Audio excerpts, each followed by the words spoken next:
Boa noite, meus irmãos. Vamos para a leitura da palavra de Deus.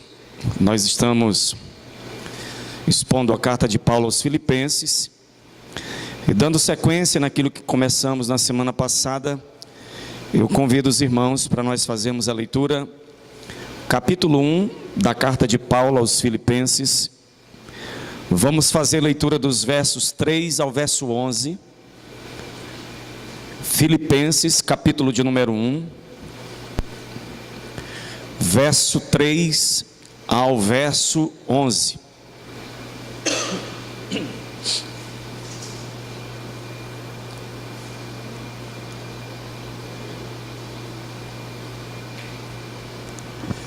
Amém, irmãos?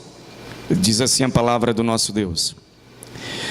Agradeço a meu Deus toda vez que me lembro de vocês, em todas as minhas orações em favor de vocês, sempre oro com alegria, por causa da cooperação que vocês têm dado ao Evangelho desde o primeiro dia até agora. Estou convencido de que aquele que começou boa obra em vocês, vai completá-la até o dia de Cristo Jesus. É justo que eu assim me sinta a respeito de todos vocês, uma vez que os tenho em meu coração, pois quer nas correntes que me prendem, quer defendendo e confirmando o Evangelho, todos vocês participam comigo da graça de Deus. Deus é minha testemunha de como tenho saudade de todos vocês, com a profunda afeição de Cristo Jesus. Esta é a minha oração, que o amor de vocês aumente cada vez mais em conhecimento e em toda a percepção, para discernirem o que é melhor, a fim de serem puros e irrepreensíveis até o dia de Cristo, cheios do fruto da justiça, fruto que vem por meio de Jesus Cristo, para a glória e louvor de Deus. Amém. Bendito Deus e nosso Pai, louvamos o Teu nome nessa noite, ó Deus, e te suplicamos pela Tua bondade e graça, para que o Senhor, por intermédio do Teu Espírito Santo, venha nos conduzir na compreensão da Tua palavra, abençoando o Senhor, cada mente, cada coração, e que todos nós que aqui estamos, Senhor, possamos estar totalmente desprovidos de qualquer tipo de resistência, Senhor, humana, naquilo que diz respeito à recepção da semente da Tua boa palavra, que é a palavra da verdade. Queremos que nessa noite, Senhor, o nome do Teu Filho Jesus venha a ser glorificado e que, sobretudo, a Tua igreja venha a ser edificada no conhecimento e no fortalecimento do poder da Tua palavra, pois em nome de Cristo Jesus nós oramos e em nome de Jesus te agradecemos. Amém e amém. Meus irmãos, na semana passada, quando nós começamos a estudar a carta de Paulo aos Filipenses, nós fizemos uma introdução onde se foi necessário fixar bem a questão do pano de fundo histórico, a fundação da igreja, como ela se originou, as primeiras conversões, a forma miraculosa com que o poder do Santo Evangelho de Deus se fixou na cidade de Filipos e, consequentemente, uma igreja foi ali instalada para que o nome de Cristo começasse a ser reconhecido na Europa. Saímos daqui na semana passada convictos e conscientes de que a igreja de Filipos fora a primeira igreja em solo europeu. A primeira igreja em solo europeu.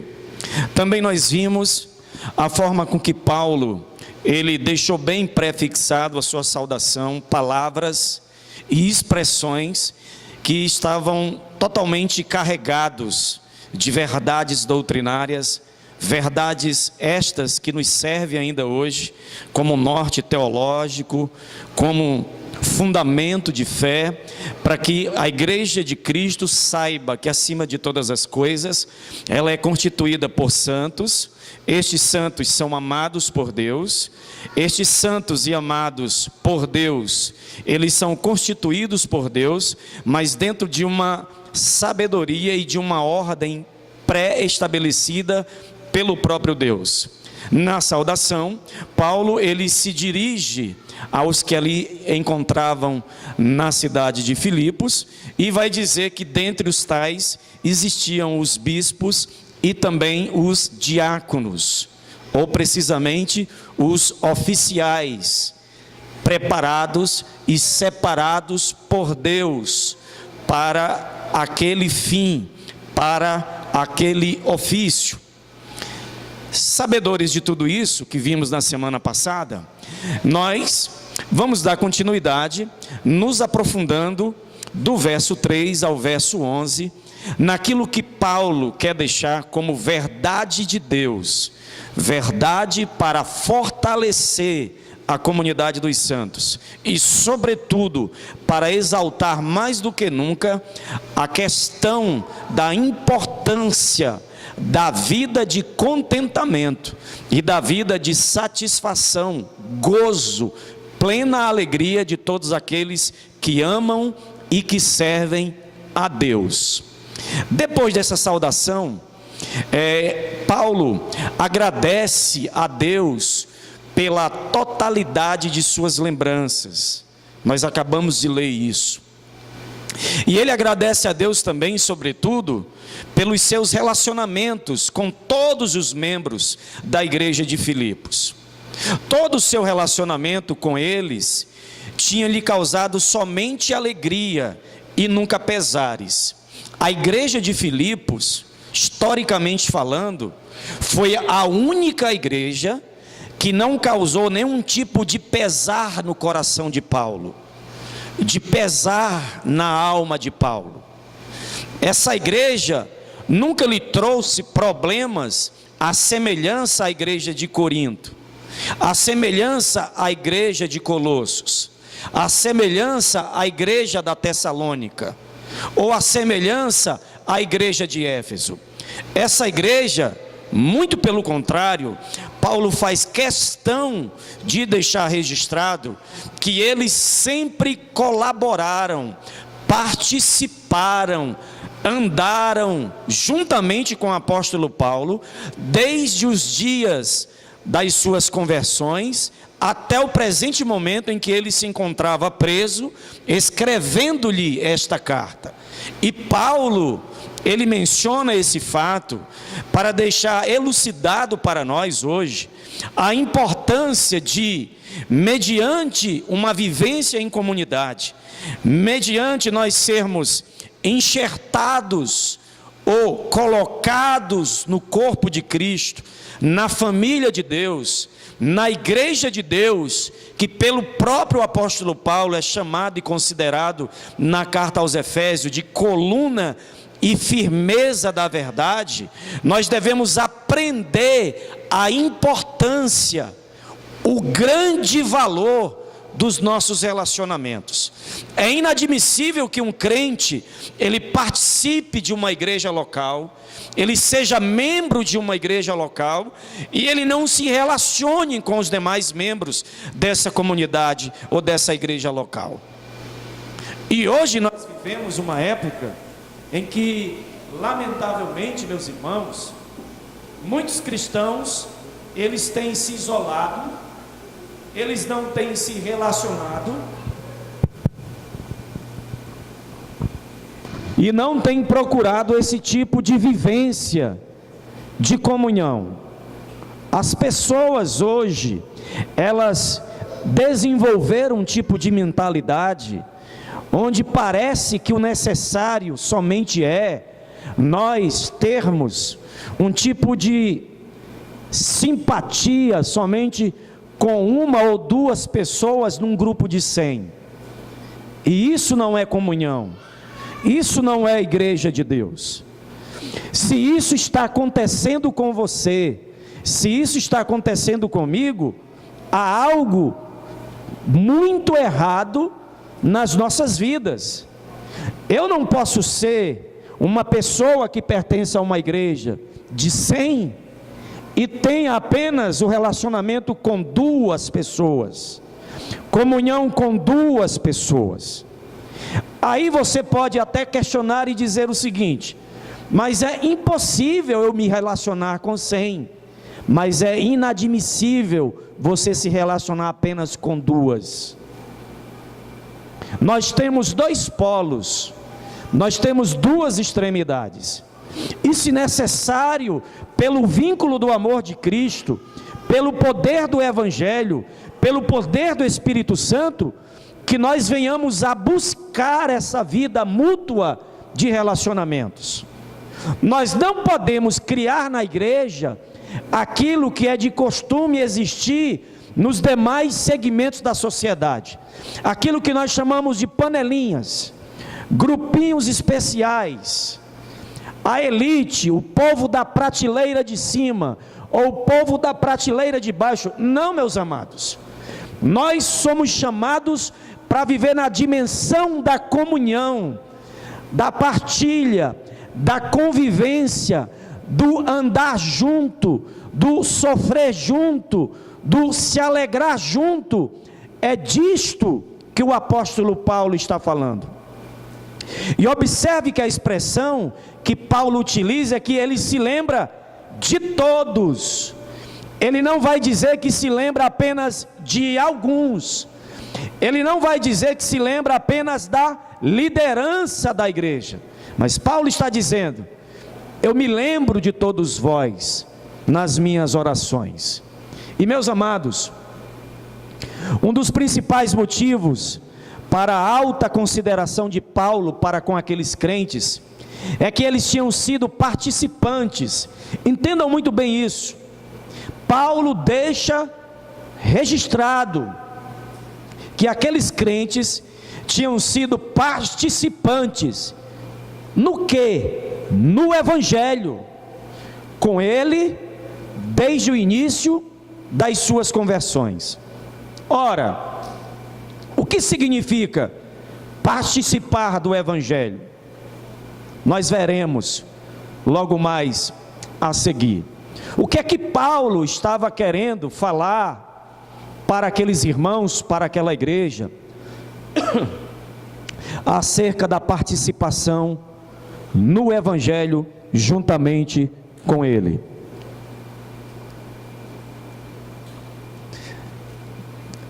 Certo comentarista, ele declarou que em Filipenses, do verso 1 ao 11, Paulo usa 3 ideias que descrevem a verdadeira comunhão cristã. A verdadeira comunhão cristã. Observem. Primeiro, qual é a verdadeira comunhão cristã? Como ela pode ser observada, vivenciada, declarada pelos irmãos? Do verso 3 ao verso 6, esse comentarista, ele diz que essa comunhão, ela é marcada pela presença daquela igreja, daqueles referidos irmãos, na memória de Paulo. Paulo está preso em Roma, os irmãos estão a 1.200 quilômetros de distância, eles estão separados geograficamente, mas Paulo os traz na memória, na lembrança. Paulo lembra-se de todos eles. Paulo tem comunhão a partir do pensar, do lembrar, do trazer à memória. Isso também é comunhão.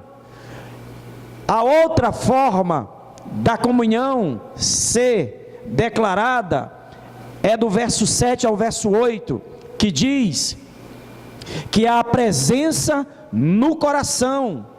Paulo os tinha na memória, na lembrança, mas também Paulo os tinha no coração. Paulo os carregava consigo, símbolo de laços afetuosos, amor demonstrado consideração plena por aqueles que possuem a mesma identidade a partir de Cristo Jesus, a partir do Santo Evangelho. O terceiro tipo de comunhão verdadeira está do verso 9 ao verso 11. Paulo vai dizer que eles estão presentes, participando com eles nas orações. E como é, irmãos, precioso hoje um crente ou uma igreja vivenciar esses termos que definem e muito bem a condição da verdadeira comunhão: a presença na memória, a presença no coração e a presença nas orações. Nós iremos examinar esse texto e vamos extrair algumas lições importantes acerca dessas coisas, se o Senhor nos permitir. A primeira coisa que nós falamos, a presença na memória, verso 3 ao verso 6.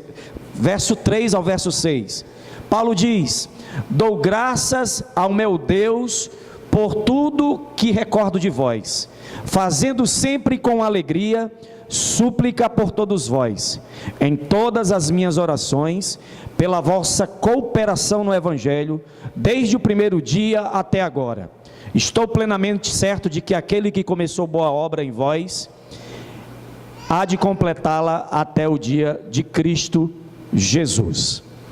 A presença na memória. A primeira coisa que Paulo destaca é a alegria da lembrança. Paulo diz, verso 3: dou graças ao meu Deus por tudo que recordo de vós. Meus irmãos, é impressionante ver Paulo pensando nos crentes de Filipos e não em si mesmo. Isso aqui é um gancho de direita na nossa soberba, no nosso sentimento de autocomiseração, naquele sentimento que nos aflora quando nós só pensamos em si, no nosso estado, na nossa circunstância temporária de aperto, de dor, de sofrimento. Ora, lembremos-nos, Paulo está preso.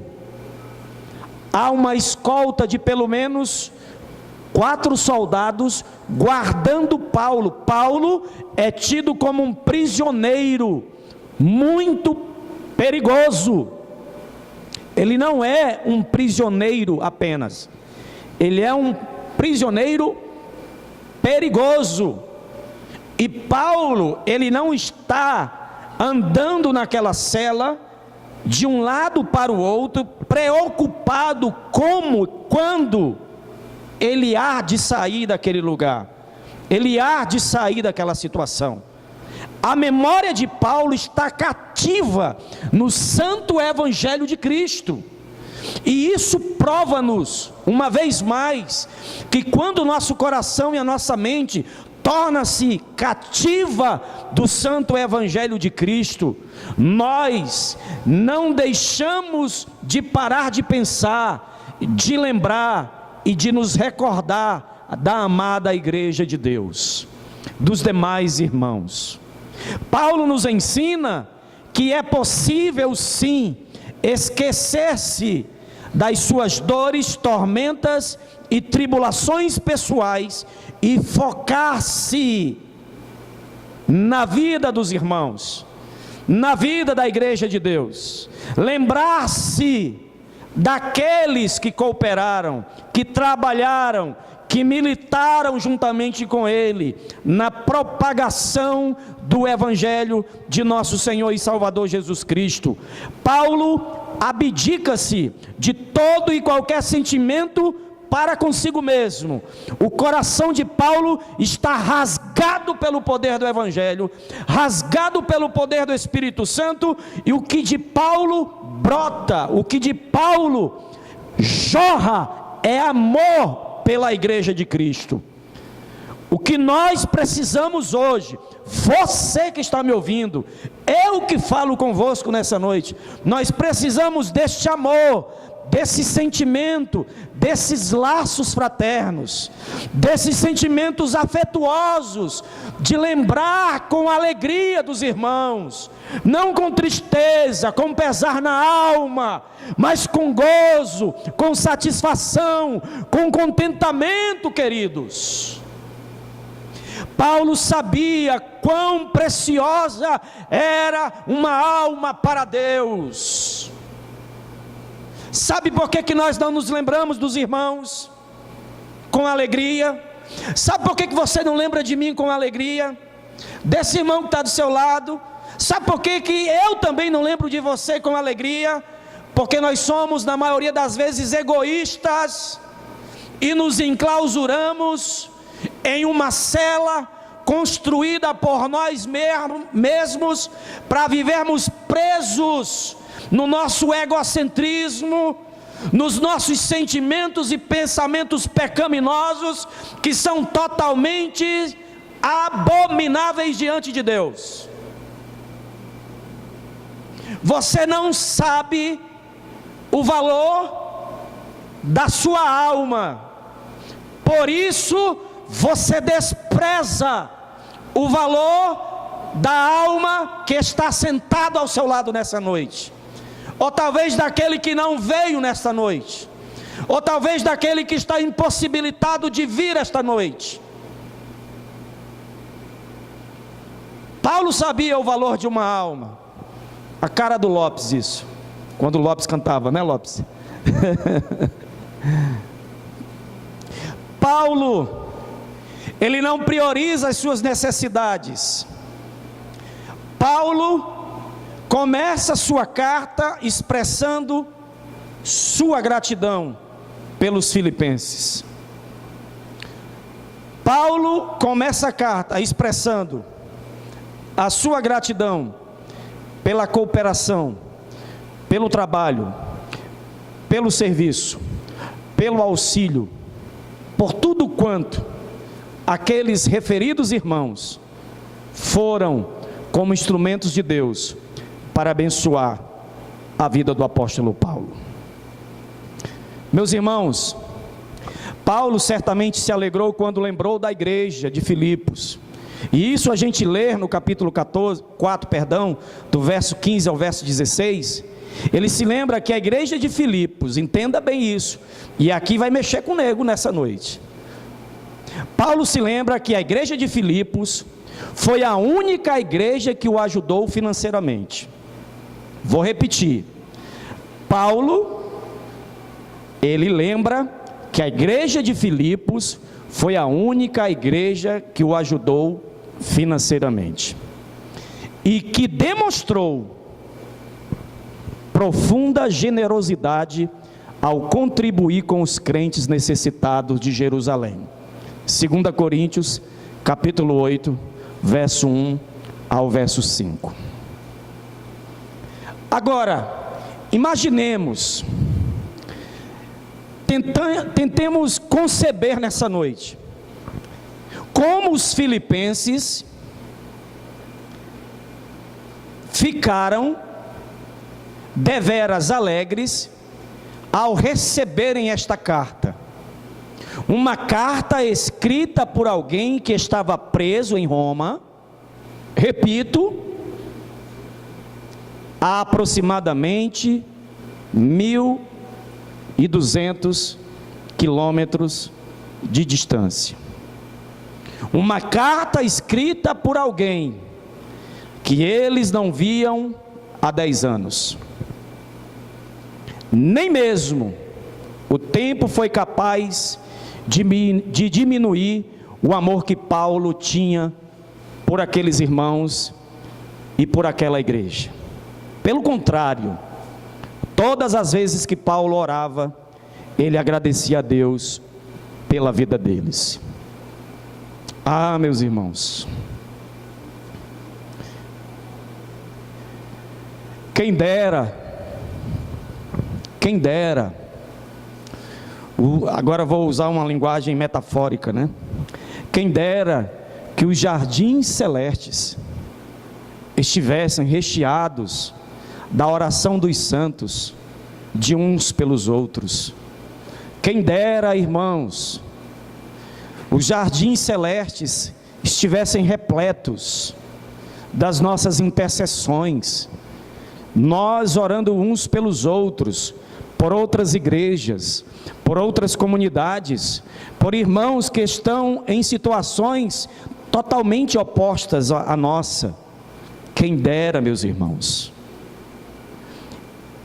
É com esta visão, é com este entendimento que nós devemos a começar a ler as Escrituras, buscando pela misericórdia de Deus a iluminação do Espírito Santo, para que venhamos a entender o real sentimento e a motivação daqueles que vieram antes de nós.